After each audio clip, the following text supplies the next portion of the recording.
মেয়েটি যখনই তার বাবাকে বলল, সকল মানুষকে এক সংবাদ পৌঁছে দিতে আমি এখন প্রত্যেকটি ঘরে ঘরে যাচ্ছি, তখন জংবেন মেয়েটির বাবা তার মেয়েকে জিজ্ঞেস করলেন, এত তাড়াহুড়ো কিসের?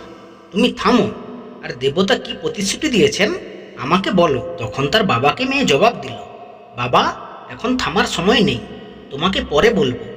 তখন তার বাবা বললেন, না বললে চলবে না, আমি তো জংবেন, তা নয় কি, প্রথমে আমাকে বলতেই হবে। এই বলে তিনি সিঁড়ি বেয়ে নিচে নেমে এলেন এবং ঘোড়ার লাগামে তিনি হাত দিলেন। মেয়েটি তখন মনে মনে ভাবল, এখান থেকে তার শীঘ্রই বিদায় নেওয়া উচিত, কিন্তু তার বাবা তাকে কিছুতেই ছাড়ল না। তাই মেয়েটি তার বাবাকে সব কিছু বলতে শুরু করল, যে বাবা, সৃষ্টিকর্তা আমাকে তিনটি বিষয়ে প্রতিশ্রুতি দিয়েছেন। প্রথমটি হলো, ধনী এবং দরিদ্রের মাঝে কোনো পার্থক্য থাকবে না। তখন জংবেনের ভুরু কুঞ্চিত করে চিৎকার করে বলে উঠলেন, ধনী দরিদ্রের মাঝে কোনো পার্থক্য যদি না থাকে, তবে মানুষের মধ্যে পদমর্যাদারও কোনো পার্থক্য থাকবে না। তখন কেমন করে তোমার বোনেদের বিয়ের উপটকনের ব্যবস্থা হবে?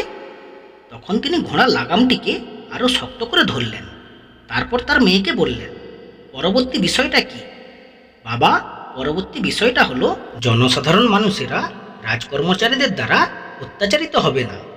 প্রকৃতপক্ষে তারা রাজকর্মচারীদের দ্বারা অত্যাচারিত হয়।